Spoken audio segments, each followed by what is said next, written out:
Pour ceux qui le savent pas, ma vidéo comment j'ai arrêté d'être raciste est passée chez pas mal de monde. Ça fait plaisir, sympa la force. En les regardant, j'ai retenu plusieurs trucs. Non, en vrai, je déconne, c'est des gauchos, on s'en bat les couilles de leur argument. Le truc principal que j'ai retenu, c'est qu'on sait pas si dans la vidéo j'ai arrêté d'être raciste ou pas. C'est vrai, honnêtement, la vidéo a mal été faite, on comprend rien de ce que je dis. Emoji épée dans les commentaires pour me soutenir, ça me fera énormément de bien. Alors dans celle-ci, mon but sera de clore une bonne fois pour toutes ce débat. En vous affirmant et même en vous démontrant que je suis pas raciste. Mais bordel, j'ai le droit. Donc déjà, est-ce que je suis raciste? Non, moi je suis coach. Je hiérarchise pas les races. Il n'y a pas une supériorité d'un groupe en fonction de sa couleur. Si vous faites ce truc, c'est débile, arrêtez. Maintenant, selon la définition, je ne suis pas raciste. Mais en vrai, on sait que les gens qui ont dit que j'étais raciste, c'était pas pour ça. Mais plutôt que je déteste les noirs et les arabes. On va le dire. On est cash. On est else cash. Et ça, c'est vrai. Du moins, ça l'a été. J'ai dit que c'était vrai pour te trigger. Calme-toi. Ça l'a été, mais c'était pas dû à leur couleur de peau. C'était parce qu'en fait...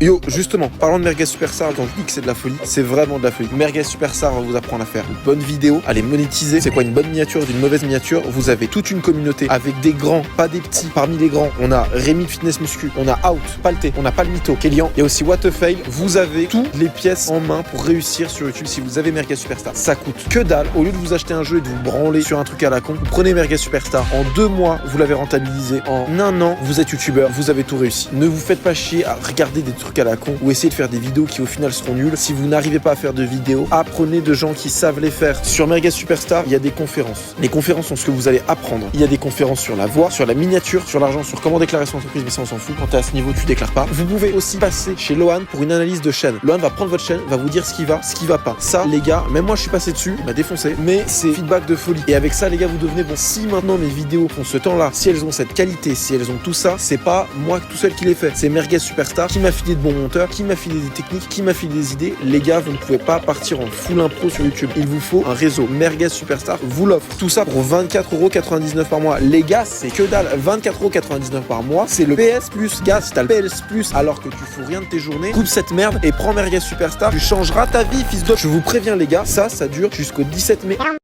Après, c'est fini, vous ne pourrez plus changer, vous ne pouvez plus rien faire. C'est maintenant ou jamais. Le cliché qui véhiculait, moi perso, je le détestais. Si je te parle d'un Lacoste, tu sais très bien que tu vas imaginer un mec du Maghreb. Si tu veux, le schéma que j'avais, c'est leur couleur de peau, en fait, je m'en bats les couilles. C'était vraiment que si le mec est sapé comme un Lacoste, bah je vais avoir de la méfiance. Mais après, là, justement, on va entrer dans ce que je voulais dire. Les infos que je regardais, les reportages, les trucs comme ça, bah en fait, ils disaient le problème, c'est eux, les gars. C'est le point le plus important que j'ai pas dit. C'est con, j'aurais renommé la vidéo comme ça. Les infos m'ont rendu raciste. Alors, si je refais mon parcours, bah j'ai très vite compris qu'en fait, la vie, c'était pas tout rose, que en fait, il y a des nuances, il y a des blancs, il y a des noirs, pas dans les couleurs de peau, commencez pas à me casser les couilles. Mais voilà, j'ai très vite compris que la vie, elle était loin d'être toute belle, toute propre. Quand je parle de mon collège, je vous dis qu'il y a la charia. C'est de l'exagération, bien entendu, mais ce que je voulais retranscrire, c'est que ce collège, en fait, il était réellement dangereux. C'était une ZAP, il y avait aucun prof qui voulait rester parce qu'il détestait l'établissement. Et surtout, le plus gros problème de l'établissement, c'est qu'il accueillait tout le monde, notamment des élèves qui étaient un peu des fifous. Et quand je parle de fifous, je m'y connais. Anecdote. Moi, j'étais à ce collège parce que j'avais redoublé. Mais il y avait un élève, je m'en souviens très bien, il était là, on se racontait les trucs comme si c'était en tôle. On se regardait entre élèves, on se disait, t'es là pourquoi toi? Lui, justement, il avait raconté, il a pris un mec qui le faisait chier, il l'a passé par-dessus le 2e étage par la fenêtre. Le gamin est à l'hôpital, hein. Le directeur le convoque et le mec qui a fait ça, bah il rigole en fait, ça le fait marrer. Et d'ailleurs, ce malade, il était assis à côté de moi. Et vraiment, je vous le dis, ce gars, il est pas câblé comme un être humain, hein. Ce gars, il est un peu fou. Il y avait un autre, il était en prison. Quoi? Et encore un autre qui roulait une BM sans plaque et qui vendait du shit. Sans compter les pions, putain. Alors, on avait un fou, il voulait flinguer l'établissement. Il a dit un jour, je vais me ramener avec un pistolet, je vais tous vous liquider. Le mec était un malade, il s'est fait virer d'ailleurs, mais le gars était un fou. Ah oui, j'y pense. Il y avait un gars, lui, était beaucoup trop tactile avec les gamins, surtout avec les 6e et les 5e, donc lui aussi, il s'est fait virer. Mais ce collège accueillait plein de mecs qui étaient ultra chum, ultra bizarre. Et vraiment, moi, les gars, je passe d'un collège où, je me souviens, il n'y avait pas de barreau. Tu pouvais partir comme tu voulais, on s'en foutait. On te laissait complètement libre sur ça. En revanche, fallait assumer que t'es séché les cours. Pour vous faire le petit schéma, c'était une cour comme ça. Et ici, bah, c'était libre en fait. Il n'y avait pas de portail, il n'y avait rien. Donc tu pouvais vraiment te casser si tu voulais. Et là, je passe d'un autre collège où il n'y a pas d'issue possible. Et surtout, la porte qu'il y a pour ouvrir, parce que t'as quand même une porte pour ouvrir, pour entrer, bah, la porte, elle a pas de clenche, ce qui fait que tu ne peux l'ouvrir qu'avec les clés. Et que pour pouvoir entrer ou sortir de l'établissement, il te faut des horaires spécifiques. T'as pas le droit sinon. Donc, moi, vraiment, ça a été le jour et la nuit pour tout. Et quand je raconte le truc là de la féministe qui me cassait les couilles, non, j'avais pas envie de lui démonter la gueule, c'était du second degré, ceux qui l'ont pas compris, vous êtes vraiment cons. Et j'avais envie de lui dire ce qu'elle disait, ça me paraissait beaucoup trop manichéen, que non, ça peut pas être, oui, il y a toujours des gens qui ont pressé les autres, ça me semblait très bizarre que d'un coup d'un seul, ça y est, il y ait des méchants et des gentils. Sur le truc de l'écart salarial, ce qu'elle nous sortait là, non, il y a pas genre 30% parce que sinon c'est une dinguerie de fou. Il y a environ, et ça c'est l'INSEE, je m'en fous, j'ai fait les recherches moi-même parce que vous me cassez les couilles, il y a 4%. 4% c'est pas cool, s'il y a un écart et qu'on peut l'enlever, oui, mais il y a pas 30%,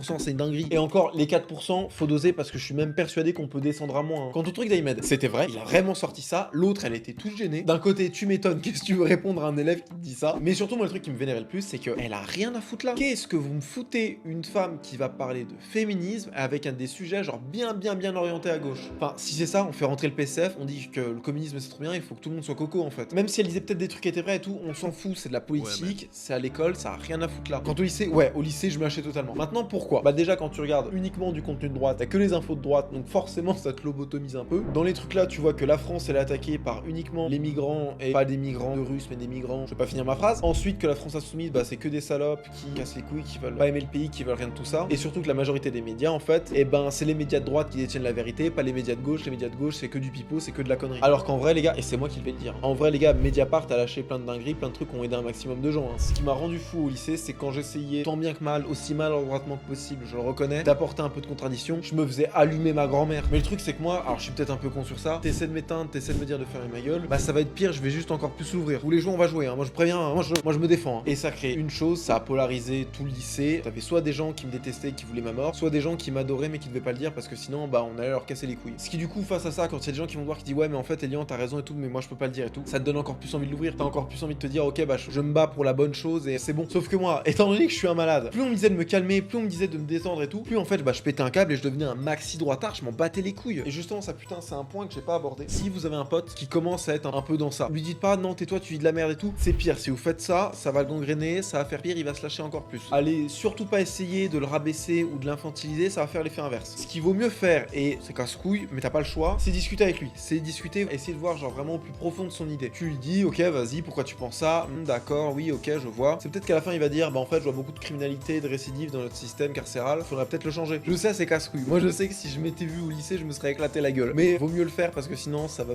juste mener à pire. Et heureusement que moi j'ai eu de la chance de me calmer sur ça. Parce que le pire truc justement que tu peux lui faire, c'est l'isoler. Moi j'avais eu ça, à la fin je traînais avec un groupe de potes qui étaient juste des mecs méga à droite, méga fous. Et en fait c'était l'avalanche à qui allait dire la plus grosse dinguerie quoi. Et le pire c'est que vu qu'à la fin, bah c'est ton seul groupe de potes, bah les grosses dingueries que tu dis, c'est la norme en fait. Maintenant, la plus grosse connerie que j'avais dit, c'était ouais en fait ce qui m'a fait arrêter d'être raciste, c'était parce que Zemmour il est pas passé. En vrai, je savais pertinemment que Zemmour allait pas passer, je m'en battais les couilles de ça. Mais c'est pas ça qui m'a fait arrêter d'être raciste. Ce qui m'a réellement fait arrêter d'être raciste, c'est le génocide. Non, ce qui m'a réellement fait arrêter d'être raciste en fait, c'est que j'ai coupé toutes les infos. On va faire un schéma simple. Pour avoir des idées, il faut les construire sur des infos que t'as. Moi, toutes les infos que j'avais, elles venaient de trucs d'extrême droite, elles venaient de trucs racistes et tout, donc forcément, tu vas construire que tes idées sur ça. Je construisais mes idées que sur ça, donc ça créait de la merde. Sauf que maintenant, si tu coupes toutes les infos, si tu coupes absolument tout, déjà tu te rends compte qu'en fait, ça va te faire avancer de fou dans ta vie. Le temps que tu utilisais pour t'enseigner, écouter Jordan Bardella ou écouter le Raptor, bah tu peux peut-être l'utiliser pour apprendre la couture. J'adorerais apprendre la couture. Je pense, je vais peut-être faire ça. Je vais peut-être apprendre la couture. Ça va peut-être être Elska Couture. Je sais pas, je sais tenter une vanne avec Elska Couture. Et surtout, ça va te libérer de oui, c'est les migrants qui veulent prendre le pouvoir. La France est envahie. Les gauchos sont ignobles. Enfin bref, tous ces trucs de merde, si tu coupes, ce sera largement mieux. Parce qu'en fait, tous ces trucs-là, on s'en bat les couilles en fait, ça change rien à ta vie. Vis avec des gens que t'aimes, peu importe la couleur de peau, t'as qu'une vie, profites-en. Et fais en sorte d'apporter du positif dans la vie des autres, dans ta vie, dans la vie de tout le monde. Ça, ce sera beaucoup plus sympa que d'être raciste, mec. Et quand je dis des trucs positifs, je te dis pas du sida. Le reste, mec, honnêtement, on s'en branle. Bon bref, moi je te fais de gros bisous, je t'aime.